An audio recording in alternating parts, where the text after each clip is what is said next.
అమ్మ నేనే లేట్గా వెళ్ళాను కాబట్టి లేట్ అయింది. మీరు లేట్గా వస్తే లేట్ అవుతుంది. కరెక్ట్ టైంకి వస్తే 11కి క్లోజ్ అవుతుంది. ఓకేనా? మీరు వచ్చే దాన్ని బట్టి టైమింగ్ అర్థమిట్టు మీ పేరెంట్స్కి చెప్పాలి. ఓకేనా? ఓకే. మరి మనం ఒకటి అనుకున్నాం నిన్న. ఈరోజు ఏంటి అనుకున్నాం? మరి మీరు వచ్చి మంచిగా కూర్చున్నారు కదా, క్లీనింగ్ చేసేది ఎవరు?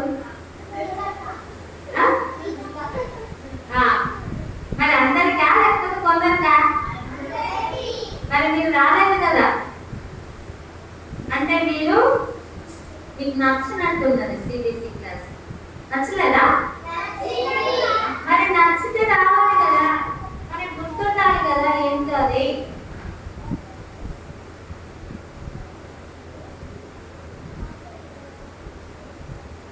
నచ్చితే గుర్తుండాలి కదా ఏంటి అనేది. మనం నేను ఒకటి ఉండే, నేను ఒక వర్క్ ఇచ్చారు. ఏంటది?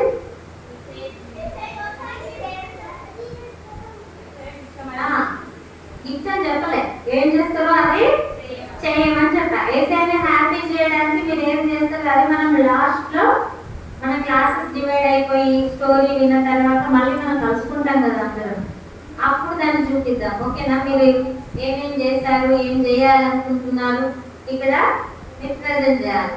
ఓకేనా? అయితే మీ అందరికి ఒక విషయం చెప్పాలి. వినడానికి రెడీగా ఉన్నారా? అందరూ ఉన్నారా? సరే. మీరు క్లాస్కి స్కూల్కి వెళ్ళేటప్పుడు నీట్గా రెడీ అయ్యి వెళ్తారా లేకపోతే పిచ్చి వెళ్తారా కదా? మరి దేవుడి సన్నిధికి వచ్చినప్పుడు వెళ్తారా? వస్తున్నారా? అందరూ స్నానం చేశారా? మంచి డ్రెస్ వేసుకుంటారు కదా దేవుడి సన్నిధికి వచ్చినప్పుడు. అయితే బ్లాక్ డ్రెస్లు వేసుకొని రావాలి. ఎందుకు చెప్పండి? చూడదు. ఎందుకు వేసుకొని రావద్దు బ్లాక్ డ్రెస్ చెప్పండి? కాదు, బ్లాక్ డ్రెస్ అంటే సాతాను. ఎవరు చెప్పారు మీకు? బ్లాక్ అంటే నలుపు కలర్ కదా, నలుపు రంగు కదా. ఎండకి నలుపు రంగు వేసుకుంటే ఏమవుతుందంటే అది ఎండని బాగా అబ్జర్వ్ చేసుకుంటుంది. దానివల్ల మీ స్కిన్ మీద ర్యాషెస్ వస్తాయి అన్నమాట. సమ్మర్ అంతట్లో కూడా బ్లాక్ డ్రెస్ వేసుకోకండి. ఓకేనా? సమ్మర్ లో ఈ ఎండకి నలుపు రంగు వేసుకోవద్దు. మీరు ఎక్కువ సమయము ఉంటారు కనుక ఎండది ఆ ఎండంతా అబ్జర్వ్ చేసుకొని బాడీ పట్టేస్తారు. దానివల్ల మీరు సిక్ అయిపోయే పరిస్థితి ఎదురవుతుంది, అనారోగ్య పరిస్థితులు ఎదురవుతాయి. కాబట్టి ఈ సమ్మర్ లో బ్లాక్ డ్రెస్ వేసుకోకండి. మిగతా కాలాలలో ఓకే, వింటర్ కానీ లేదంటే రైనీ సీజన్ లో కూడా వేసుకోవచ్చు, ఏం కాదు. కానీ సమ్మర్ లో వేసుకోవద్దు. ఓకేనా? బ్లాక్ డ్రెస్ సమ్మర్ 2 నెలలు ఏం చేయాలి? 2-3 నెలలు ఏం చేయాలి? బీరువాలో లోపల పెట్టేసి. ఓకేనా? తర్వాత సమ్మర్ లో ఎలాంటి డ్రెస్సెస్ వేసుకోవాలి?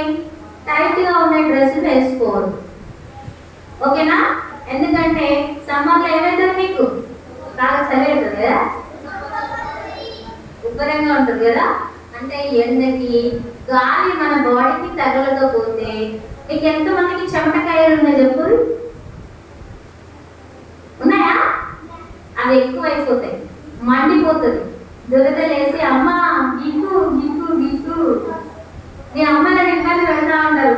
అమ్మ ఇక్కడ ఇక్కడ ఇక్కడ కదా. ఎట్లా లూజ్ గా ఉండేటివి వేసుకోవాలి. అర్థమైందా?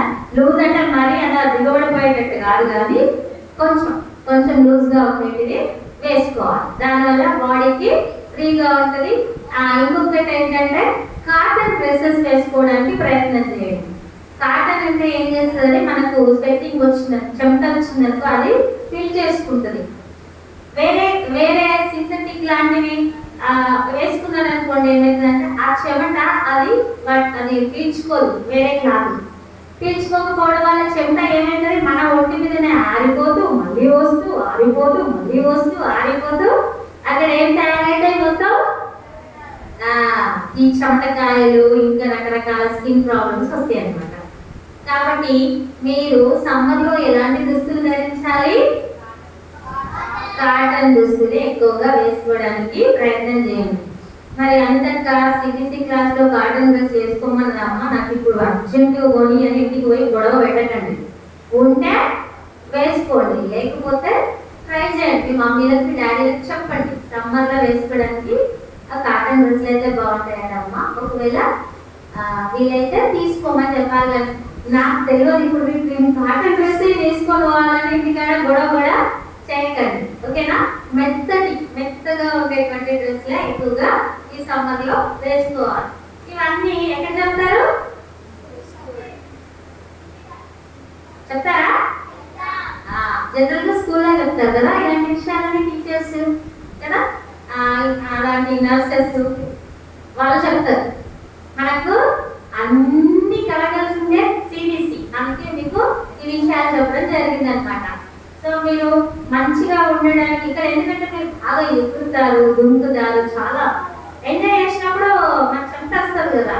మరి ఇవన్నీ విషయాలు వెళ్ళకపోతే ఏమనుకుంటారు, కానీ పోయి ఎగిరి వచ్చినందుకు ఈ పరిస్థితి ఎదురైందని అనుకుంటారు. కానీ రీజన్ అది కాదు. ఏంటిది, మనము వేసుకునే డ్రెస్సింగ్ బట్టి కూడా మన స్కిన్ ప్రాబ్లమ్స్ రావడం అనేది ఉంటుంది, ఓకేనా? నిన్న కొన్ని విషయాలు తెలుసుకున్నాం, ఈ రోజు కొన్ని. నిన్న ఏం తెలుసుకున్నాం? కళ్ళ గురించి తెలుసుకోలేదా? మరి కదా, కళ్ళు మంచిగా తోముకోవాలి, గట్టిగా వేసి బట్టల బ్రష్ ఎంత రాకూడదు అనేది తెలుసుకున్నాం కదా. ఈ రోజు ఏంటిది, ఎలా ఉండాలి సమ్మర్ లో? ఎక్కువగా వాటర్ తీసుకోవాలి.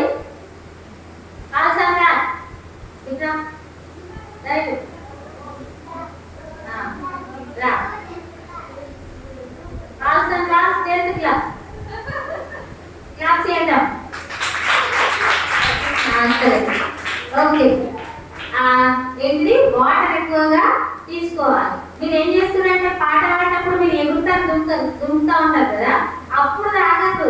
తాగితే ఏమంటే లోపల డబ్బా డబ్బా డబ్బా తాగి ఎక్కదు. అంతా అయిపోయాక కూర్చున్నాక ఒక 2-3 minutes ఆగి తాగాలి వాటర్. పరిగెత్తేటప్పుడు ఎప్పుడు కూడా వాటర్ తాగి పరిగెత్తద్దు, అర్థమైందా? ఇవన్నీ కూడా మీరు తీసుకోవాల్సిన జాగ్రత్తలు, అర్థమైందా? ఓకే, ఇప్పుడు ఒకసారి పాల్సన్ ముందుకొచ్చి వస్తారా, ముందుకి వస్తారా?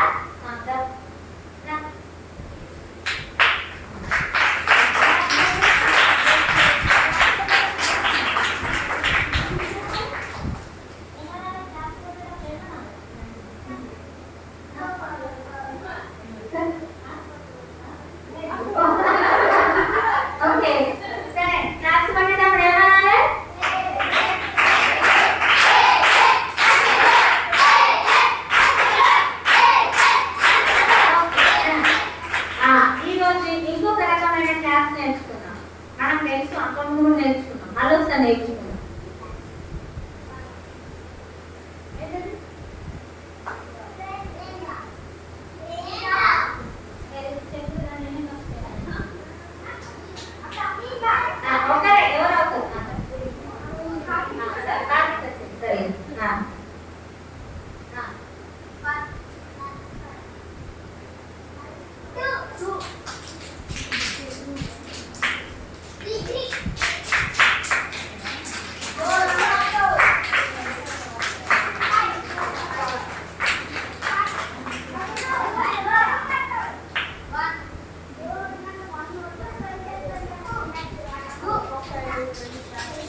చేస్తాం మన ఇంట్లో నుంచి?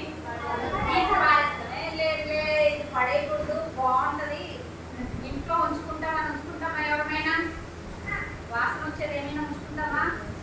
ఏది ఉంచుకుంటాం కదా. అలాగే పరిశుద్ధత అంటే మన ఆత్మలో శుద్ధి. ఇంతవరకు ఏం చెప్పుకున్నాం? శరీరక శుద్ధిని గురించి చెప్పాను. అంటే స్నానం చేసుకుంటే శరీరం శుద్ధి అవుతుంది, బట్టలేమో సోప్తో వాష్ చేస్తే బట్టలు శుద్ధి అవుతాయి, పరిసరాలు తుడిస్తే శుభ్రం అవుతాయి. అలాగే మన ఆత్మను శుద్ధి చేసుకోవడమే పరిశుద్ధత. పరిశుద్ధంగా జీవించడానికి పంపబడటం ఏంటి? అసలు పరిశుద్ధంగా ఎందుకు ఉండాలి మనం కదా? మనకు ఒక క్వశ్చన్. అసలు పరిశుద్ధంగా ఉంటే ఏమవుతుంది? సరే, శరీరంగా బాగుంటేనేమో మంచి ఆరోగ్యం ఉంటుంది అనుకోవచ్చు. మన ఆత్మలో పరిశుద్ధంగా ఉంటే ఏం జరుగుతుంది? మనకి ఏమొస్తుంది? లాభం ఏంటి? లాభం ఉంటేనే కదా ఏ పని అనేది చేస్తాం. మనం లాభం లేకపోతే ఏమైనా పని చేస్తామా? బాగా ఎగ్జామ్స్ రాస్తున్నాం అంటే మార్కుల కోసం రాస్తున్నాం, అంతేనా? బాగా చదువుతున్నాం అంటే దేనికోసం చదువుతున్నాం? అంతే కదా. ఒక మార్క్స్ దృష్టితోటే మనం చేస్తున్నాం ఇవన్నీ. ఏంటి? చదవడం కానీ, రాయడం కానీ, లేకపోతే తల్లిదండ్రులు టీచర్స్ మెచ్చుకోవాలని చేస్తాం, అంతేనా? కానీ పరిశుద్ధంగా ఉంటే దేవునికి ఇష్టం. దేవునికి ఇష్టమైన పని పరిశుద్ధత. అర్థమవుతుందా? మొదటి పేతురు పత్రికలో ఒక మాట అన్నాడు ఏంటంటే, నేను పరిశుద్ధుడనే ఉన్నాను కాబట్టి మీరు కూడా పరిశుద్ధులుగా ఉండండి అంటున్నాడు. ఆయన పరిశుద్ధుడు కాబట్టి మనం పరిశుద్ధంగా ఉండాలి. ఒకప్పుడు పాపం ఎక్కడి నుంచి వచ్చింది? ఆదాము హవ్వ నుండి వచ్చింది. మనీ హలో, పాపం ఎక్కడి నుంచి వచ్చింది? పాపం అంటే మనకు ఆత్మకు అంటే మురికి కదా. తప్పు చేస్తే పాపం. ఆత్మకు అంటేనే పాపం. అర్థమవుతుందా? ఏదైనా మురికిగా ఉంది అంటే ఆత్మకు అంటున్నారు, అది పాపంగా దృష్టిస్తాం. అయితే ఈ పాపము ఏ రీతిగా మనలోకి వచ్చింది అంటే ఆజ్ఞను అతిక్రమించుట ద్వారా వచ్చింది. దేని ద్వారా వచ్చింది పాపము? మాట వినకపోవడం ద్వారా వచ్చింది. దేని వల్ల వచ్చింది? మాట వినకపోవడం. మీరందరూ అలాగే మాట బాగా వింటున్నారు కనిపిస్తుంది. ఇందాక నుంచి చెప్తున్నా, సిట్ రైట్ గా ఉండండి కదా, సరిగ్గా వినండి అని. ఎక్కడ వింటున్నారు? మాట వినట్లేదు అంటే ఏమొస్తున్నట్టు? మనలోనికి పాపం అనే అవివేక వస్తుందని అర్థం. మన పేరెంట్స్ చెప్తారు, అదే అక్కడికి వెళ్ళకురా, అక్కడికే వెళ్ళి చూస్తారు. అసలు ఏముంది అక్కడ? మమ్మీ ఎందుకు వస్తుంది కదా, వెళ్ళి చూడాలి, వెళ్ళి చూసి తెలుసుకొని రావాలి అదేంటో కదా. అలా ఉంటుంది అనమాట మన పరిస్థితి. అలాగే ఆదాము హవ్వ కూడా తినవద్దన్న పండును తిన్నారు. అప్పుడు పాపము ఆరంభమైంది. ఈ పాపము తీసివేయడానికి ప్రభువైన యేసుక్రీస్తు వారి లోకానికి వచ్చారు. అర్థమవుతుందా మీకు? ఆ పాపం తీసివేయడానికి ఎలా తీసేస్తారు? పాపం అంటే వేదాలలో మీకు ఎప్పుడైనా చదివారా వేదాలు? అవన్నీ మనకి మన బైబిలే మన సరిగ్గా కదా. వేదాలతో మనకి అంతేనా? సర్వపాప పరిహారో రక్త ప్రోక్షణం అవశ్యం తద్రక్తం పరమాత్మేన పుణ్యదాన బలియాగం. పాపము దేని ద్వారా వస్తుందంట? సర్వ పాప పరిహారం. అన్ని పాపాలు పోవాలంటే ఒక రక్తము చిందింపబడాలి. అది ఎలాంటి రక్తము? ఒక పరిశుద్ధ రక్తము చిందింపబడాలి. ఆ రక్తము ద్వారా మనకు పాపముల నుంచి విడుదల వస్తుంది. ఓకేనా? పాపాల నుంచి మనకేమొస్తుంది? విడుదల. కాబట్టి పరిశుద్ధుడైన ప్రభు అయిన యేసుక్రీస్తు వారు పరిశుద్ధునిగా ఈ లోకానికి రావడానికి ఒకరిని ఎంచుకున్నారు. ఎవరు ఆవిడ? కదా. పిల్లలు చెప్పండి పండుగ. ఓకే, పరిశుద్ధుడిగా ఆయన ఈ లోకానికి రావడానికి మరియమ్మని ఎన్నుకున్నారు కదా. ఆమె పరిశుద్ధ పనికిరాడు. ఎలా పరిశుద్ధంగా ఉంటుంది ఆమె కదా. ఆమె దేవునితో ఎప్పటికప్పుడు మాట్లాడేది. ఎలాగా?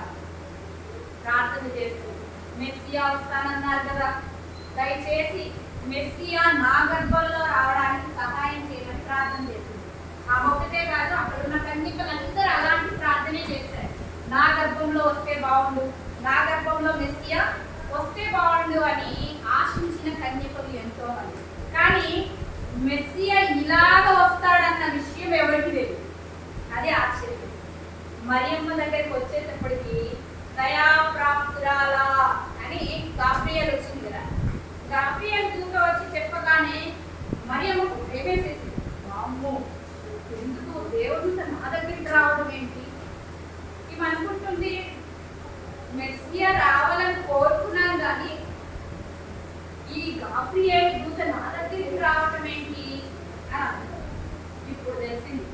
గాబ్రియల్ దూత చెప్పిన మాటలను బట్టి అనుకుంది, పరిశుద్ధ ఆత్మ ద్వారా నీవు గర్భము ధరించుదు అనగానే ఆమెకు భయమేసింది.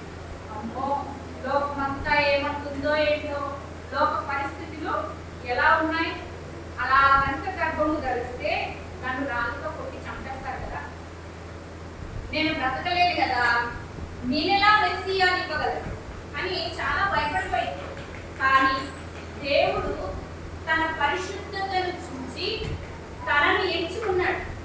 ఇప్పుడు మనల్ని కూడా ఆయన ఎంచుకోవాలని ఇష్టపడుతున్నాడు. ఎలాగా? పరిశుద్ధంగా జీవించడానికే మనల్ని ఇక్కడికి పంపించాడు. అర్థమవుతుందా? పరిశుద్ధంగా జీవించడానికి పంపించాడు అంటే అర్థం ఏంటి? మన హృదయం ఎప్పుడు కడుక్కొనే ఉండాలి, ఎప్పుడు మురికి అంటకూడదు. ఏంటి? మన శరీరంలో కొంచెం చెమట వాసన వచ్చిందనుకోండి, మన పక్కన ఎవరైనా కూర్చుంటారా? హలో చెప్పండి, మీ దగ్గర చెమట వాసన వస్తే ఏమంటారు మీ మమ్మీ మిమ్మల్ని పట్టుకొని? చీ దగ్గర వాసన వస్తుంది, స్నానం చేసిరారా ముందు అంటదా అందా కదా. అలాగే మనము కూడా దుర్వాసన కొడుతూ పాపంతో ఉంటే ప్రభు ఆయన యొద్దకు మనల్ని చేర్చుకోడు. అది మనం గుర్తుపెట్టుకోవాలి. అది గుర్తుపెట్టుకుంటే మన జీవితంలో పాపం అంటే ఏంటి? మొదటిది ఆజ్ఞను అతిక్రమించడమే పాపం. అది మనకు అర్థమైంది. ఆదాము హవ్వల ద్వారా వచ్చిందని ఇప్పటికీ కూడా అది మన జీవితంలో సాగుతూనే ఉంది. తల్లిదండ్రులు చెప్పిన మాటకు విధేయత చూపించము, సేవకులు చెప్తున్న మాటకు విధేయత చూపించము. ఇంకా పెద్దవాళ్ళు ఎవరైనా చెప్పారంటే అమ్మ నువ్వేందమ్మా నాకు చెప్పేది, ఇదో ఏంటి, కొంతమంది భలే తిప్పేస్తారు. అర్థమవుతుందా మీకు? నేను చిన్నప్పుడు చాలా యాటిట్యూడ్గా, చాలా కోపిస్టిగా, గర్విస్టిగా ఉండేదాన్ని. మీలాంటి ప్లేస్లలో కూర్చున్న పక్కన వెళ్ళేదాన్ని. నేను కూడా చిన్నప్పటి నుంచి బీపీఎస్ క్లాసెస్, సిబిఎస్ఈ క్లాసెస్కి వెళ్ళాను. నా గురించి తెలిసిన వాళ్ళు ఇక్కడ ఏదైనా ఉండొచ్చు, మరి తెలీదు. కాకపోతే చాలా అల్లరి పిల్లని. ఎప్పుడైతే ప్రభు నా హృదయంలోకి వచ్చాడో 7th క్లాస్లో నేను రియలైజ్ అయ్యాను, ప్రభు సన్నిధిలో నా పాపాలు ఒప్పుకున్నాను. అప్పటి నుంచి దేవుడు నా జీవితాన్నే మార్చేశాడు. అప్పటి వరకు రాని చదువు వచ్చింది, ఎలా వచ్చిందో తెలియదు. అప్పటి వరకు నాకు అసలు మ్యాథ్స్ తెలియదు, ఇంగ్లీష్ తెలియదు, అక్షర జ్ఞానం లేదు. కానీ 7th నుంచి దేవుడు ఏం చేశాడు? నాకు జ్ఞానం ఇచ్చాడు. ఎప్పుడు? నా హృదయాన్ని ఆయనకి ఇచ్చినప్పుడు. మీ హృదయాన్ని ఏసైకి ఇచ్చారా అందరూ? ఇచ్చామని పేరుతో నోటితో చెప్తున్నారు. ఇవ్వలేదా ఇంకా? చెప్పండి. ఎస్ఐయా నా హృదయంలోకి రా, నా పాపాలను క్షమించు అని అడిగిన ప్రతి ఒక్కరి హృదయంలోకి ఆయన వస్తాడు కదా. ఇప్పుడు ఆయన ఉంటే ఏమవుతుంది? అది ఏమవుతుంది? ఎప్పటికప్పుడు క్లీన్ అయిపోతూ ఉంటుంది కదా. మరి క్లీన్ చేస్తాడు అనమాట ఆయన వాక్యము మనల్ని క్లీన్ చేస్తుంది. మనం ప్రే చేయడం ద్వారా క్లీన్ అవుతాం. ఆయన రక్తము మన హృదయంలో ప్రోక్షింపబడతా ఉంటుంది. అబద్ధం ఆడతాం, వెంటనే ఏం చేయాలి? వచ్చి మోకరించి ప్రభువా నన్ను క్షమించు, నేను చిన్న పొరపాటు చేశాను, అబద్ధం ఆడానని వెంటనే ఒప్పుకోవాలి. అర్థమవుతుందా? ఒక కొత్త ఇల్లు అంట. చిన్న ఉదాహరణ, చాలా జాగ్రత్తగా వినండి. కొత్త ఇల్లు కట్టుకున్నాడు ఒక వ్యక్తి. ఆ వ్యక్తికి చాలా ఖర్చు చేశాడు. 1 కోటి రూపాయల ఖర్చు అయిందంట ఆ ఇంటికి.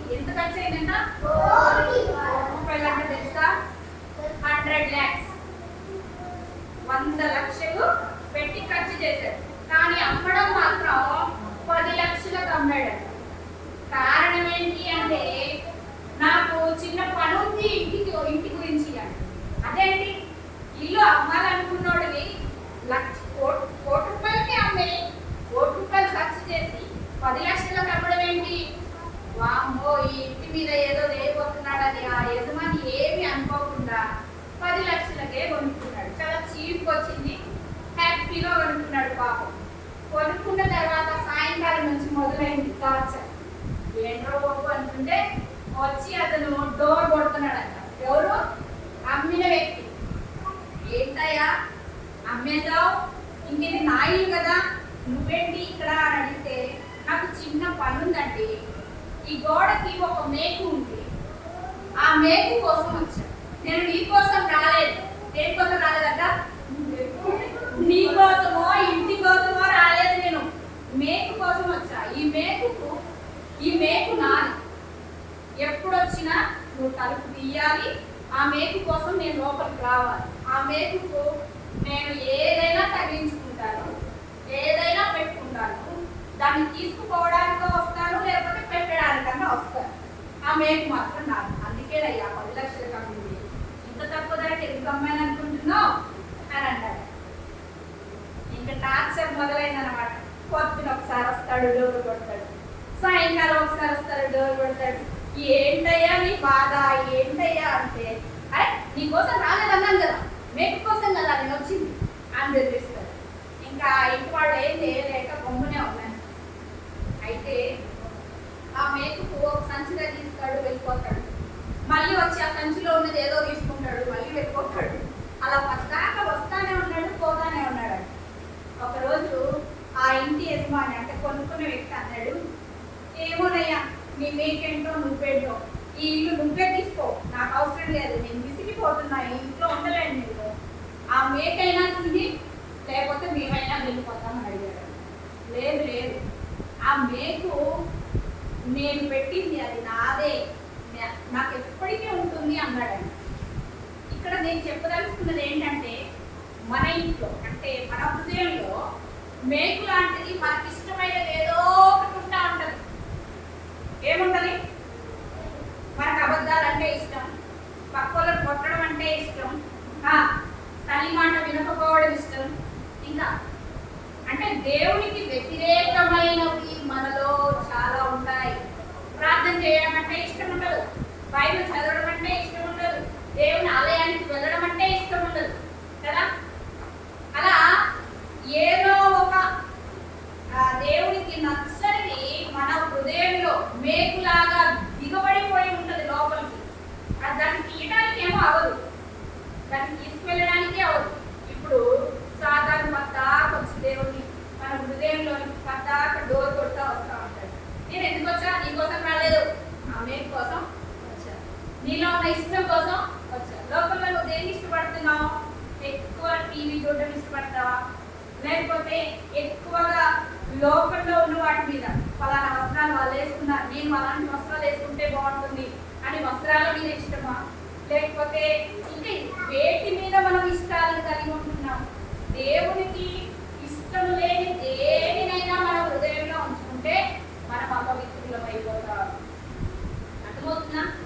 ఇలా అపవిత్రులం అయిపోయినప్పుడు మనము పరిశుద్ధులంగా జీవించిన వారము కాదు. మనల్ని ఎందుకు పంపించాడు దేవుడు? పరిశుద్ధంగా జీవించడానికి పంపించాడు. మరి పరిశుద్ధంగా జీవించాలని ఇష్టపడదామా? ఇక్కడ నుంచైనా మనలో దిగుబడిపోయిన అంటే దేవునికి ఇష్టం లేనిది ఏమి ఉంది అనేది చూసుకోవాలి. మనం ఇవన్నీ చెయ్యం, అబద్ధాలు ఆడం, దొంగతనం చెయ్యం. వింటున్నారా? ఎందుకు? దేవుని నమ్ముకున్నాం కదా, ఎప్పుడో అప్పుడు దేవుడు మాట్లాడతాడు, మనలో చిన్న చిన్నవన్నింటినీ తొలగిస్తాడు. కానీ మరొక పాపం కూడా మన జీవితంలో ఉంటుంది. అది ఏంటి అంటే ప్రార్థన చేయకపోవడమే పాపం. ఏంటది? అన్నీ ఉన్నాయి, మంచి సద్గుణాలు ఉన్నాయి మనలో. తల్లిదండ్రుల మాట వింటాం, దొంగతనం చెయ్యం, అబద్ధం ఆడం, చాలా బాగా చదువుకుంటాం, అందరి మాట వింటాం, దేవాలయానికి వస్తాం, కానీ వాక్యం చదువు, ప్రార్థన చేయం. అర్థమవుతుందా? అంత గొప్ప దైవజనుడైన ప్రవక్త సమూయేలు ఒక మాట అంటున్నాడు. ఏమన్నాడు తెలుసా? నేను ప్రార్థన చేయకపోవడమే దేవునికి విరోధముగా పాపము చేస్తున్నాను అన్నాడు. నిజంగానే మనం ప్రార్థన చేస్తున్నామా? ప్రార్థన చేయ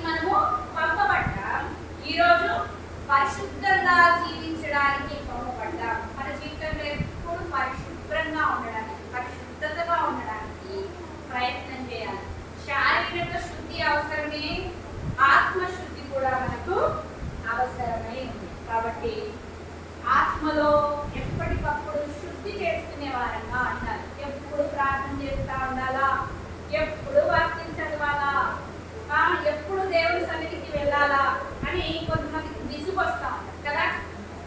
విసుగు వచ్చిన వాళ్ళ హృదయాలలో ఎప్పుడు నెమ్మది కదా, అంతేనా కదా. మీ హృదయాలలో ఎప్పటికీ మమ్మీ చర్చికి వెళ్ళమంటది అని విసుక్కున్న వాళ్ళు ఎవరైనా ఉన్నారు ఇక్కడ? విసుక్కోలేదు ఎవరు? విసుక్కుంటావా ఎప్పుడు? సుశీల ఎన్నిసార్లు చెప్పావు వెళ్ళమని? విసుకొచ్చిందంట చేయొచ్చాడు అంతే. అంటే నేను చూసిన అవడం కాదు, వాళ్ళ హృదయాలలో కూడా విసుకుంది. వాళ్ళు పైకి చెప్తలేదు, నువ్వు పైకి చెప్తున్నావు, నువ్వు గ్రేట్. మనం పరిశుద్ధంగా ఉండాలి అంటే ప్రభు దగ్గరికి రావాలి. ప్రభు దగ్గరికి వచ్చినప్పుడే మనం పరిశుద్ధం అవుతాం. ఒక గుట్ట ఉంది అనుకోండి, కూరగాయలు గుట్ట తెలుసా మీకు? కూరగాయల గుట్టను ఏం చేస్తారు? కడుగుతారా? దాన్ని ఎక్కువ కడగరు కదా.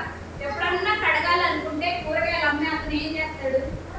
బాగా నీళ్ళున్న ఒక తొట్టిలోనికి ఆ గుట్టను తీసుకెళ్ళి ముంచి లేపుతాడు కదా. ముంచి లేపితే ఏమన్నా అయిందా? ముంచి లేపితే ఏం కాదు కదా.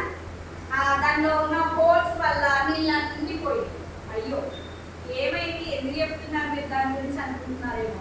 దాన్ని ఇంకా 4 సార్లు ముంచి లేపండి, ఇంకా 4-5 సార్లు ముంచి లేపండి, అప్పుడేమవుతుంది? దానికి ఉన్న మురికి మైల అంతా ఆ నీళ్ళలోకి వెళ్ళిపోతుంది. అప్పుడేమవుతుంది? ఆ గుట్ట శుద్ధి అవుతుంది. మన హృదయం కూడా వాక్యంలో ముంచాలి, లేపాలి. మన హృదయాన్ని వాక్యంలో ఎప్పటికీ ముంచుతూ లేపుతూ ఉన్నప్పుడు మన హృదయానికి అంటిన పాపం అనే మైల ఆ వాక్యంతో కడగబడుతుంది. మనం కూడా పరిశుద్ధపరచబడతాం.